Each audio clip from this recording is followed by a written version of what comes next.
Welcome to the final video about our voyage from Turkey to Virginia. In this video, Turks and Caicos, the Bahamas, and the US East Coast. So without further ado, let's get started. Once again, we're alone on trim, and the next stop on our voyage were the islands of Turks and Caicos. Last day in Puerto Rico. Trim is prepared. We're going to Turks and Caicos. Engine is up and running. Long awaited departure since our little beach mishap. Yeah. But we are good now.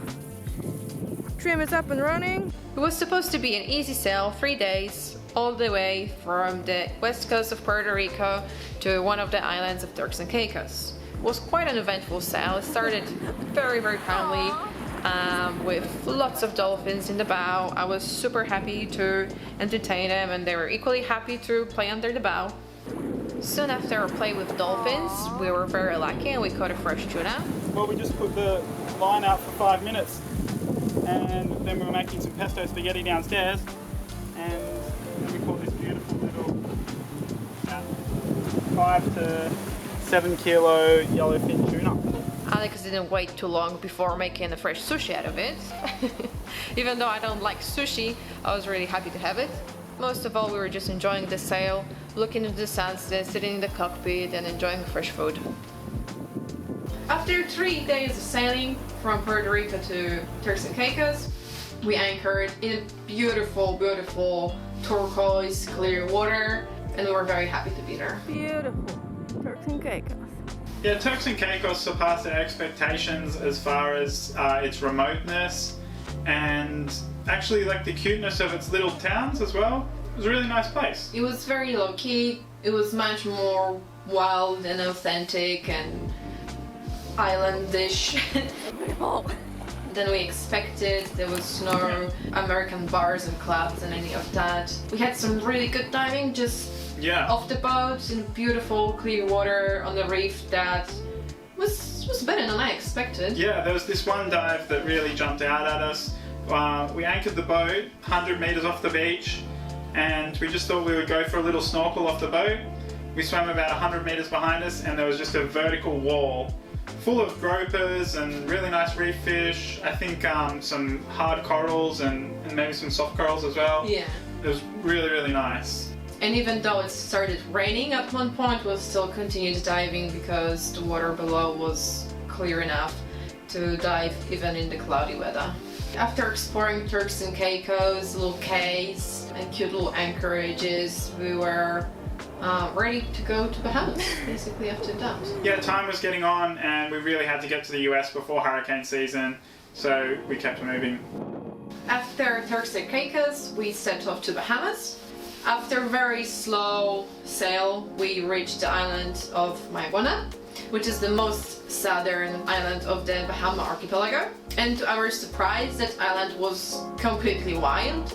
It had 1, maybe 2 tiny villages on the entire island. None of the villages had an ATM. There was 1 bar, 1 restaurant. It was someone's house. I don't think they had a grocery store. We actually bought like a couple of little things from a store that they had to especially come and unlock just for us to go and buy, like powdered milk or something. Like, it was pretty basic, but that's what made it great. I think when we arrived there were about 3 or 4 other yachts in the lagoon, which was massive. And we decided to make our way around to the other side of the island before we set off, and when we got up there we were the only boat at all. The anchorage was absolutely stunning. The water was clear and blue. We went on a little bit of diving around there and it was actually really nice. We were completely alone, just her and I, diving out of the dinghy on a reef. It's always a little bit exhilarating. There were plenty of sharks in the water, really nice marine life. We were completely alone, and I think that's what made me fall in love with the islands. One of our favorite spots in the Bahamas was Seabird Sanctuary, island called Booby Cay. One evening, Alex and I decided to take the dinghy there. Being the explorative type, I had to scale this crumbly, very sandy plateau. But when I popped my head above the plateau, it was completely covered in nesting boobies. and the chicks were like at different stages of development, so I couldn't help but step up and just have a look at this amazing nesting site, trying not to disturb the birds, but some of the adult birds came and tried to attack me, so I thought I would leave them alone and go away. After my iguana, we were still making our way north, so the next island on our schedule was Long Island. We were really excited to go diving Dean's Blue Hole. Yeah. But as per usual, the weather and Trim had other plans for us. We got stuck having to take care of the boat in some pretty severe storms, pretty severe weather for a couple of nights.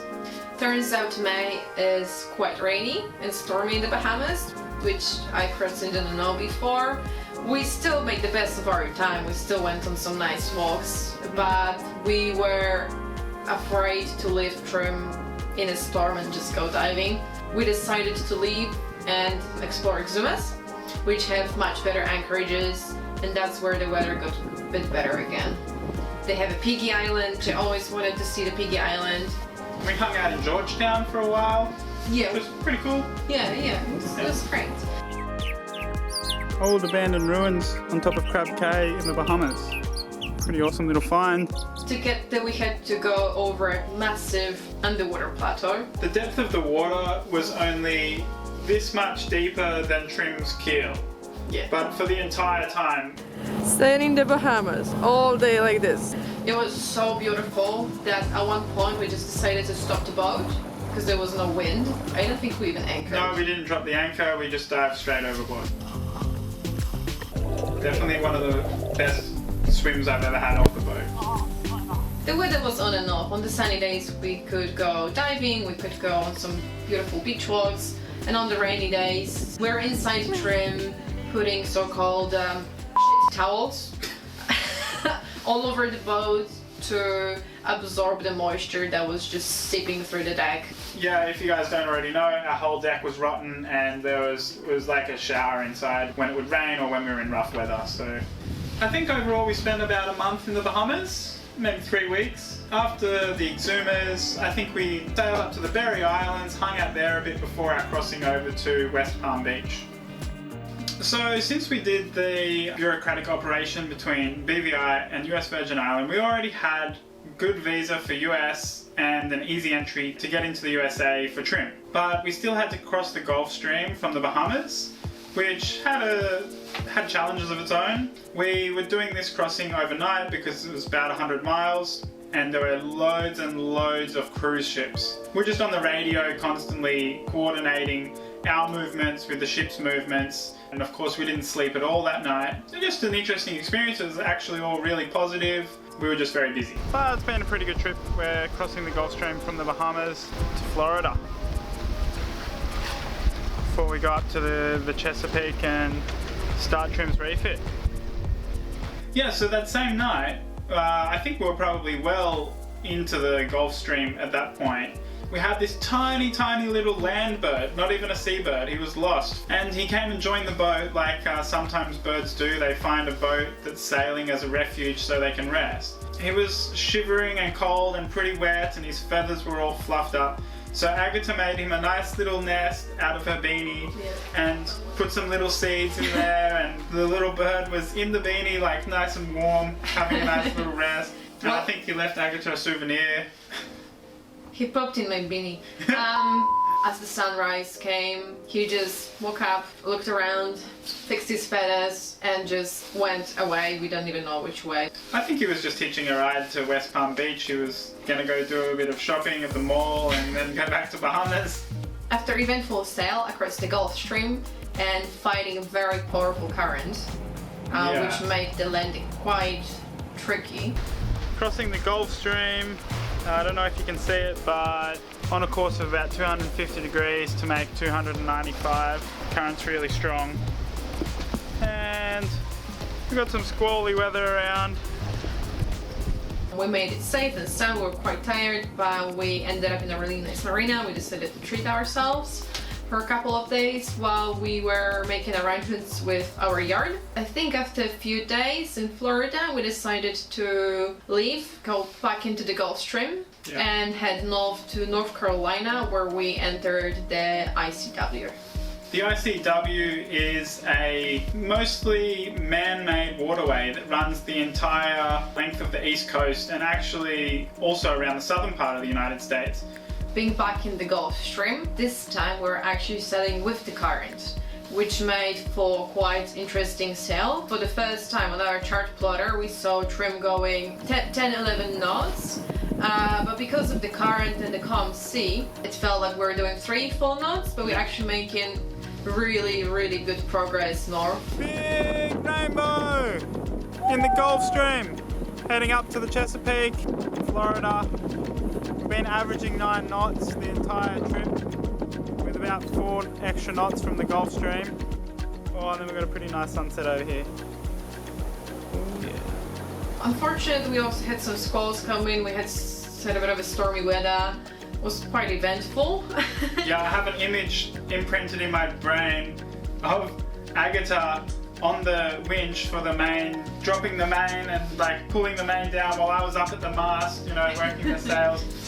Completely saturated by driving rain and one of the most intense squalls that I've ever seen, actually. Yeah, it was quite intense. But we made it safe and sound again to North Carolina. That's also where we met our friends, Tom and Hope. Yeah, we took about 2 or 3 weeks to navigate our way up the ICW north to Virginia, seeing a little bit of the Chesapeake, Pamlico Sound. About to get under our first bridge. Hoping that our mast is short enough. Please be good to us. Get a bit of a measure. A bit. We're pretty close. Yeah, we're pretty close. Can you see that? Yeah, I can. It was actually really pleasant. The swamps and the cypress trees, Marshes. the marshes, interesting architecture along the river. Yeah, it was quite nice. Yeah. And on our last sail, leaving from Norfolk, actually was a motor mostly because we were literally taking the sails off the boat, packing everything down. Everything was packed in boxes, and we were bound for Deltaville, where we are now, at a boatyard called Stingray Point Boat Works. That's been our home for the last 2 years. Many people ask us why did we choose Virginia? Because of the hurricane season here on the east coast of US. Actually, Chesapeake Bay is one of the most safe and convenient places to stay, and it's not too far north to be too cold for us. We have many months of really good working weather. Yeah. And it was a great choice. We really loved the boatyard and we're very happy we chose this place. Thank you guys for watching. Please subscribe if you would like to see the upcoming videos about Trim's massive refit. If you haven't seen the previous videos about our voyage, that's gonna be in the description box as well. Have a great day and see you soon.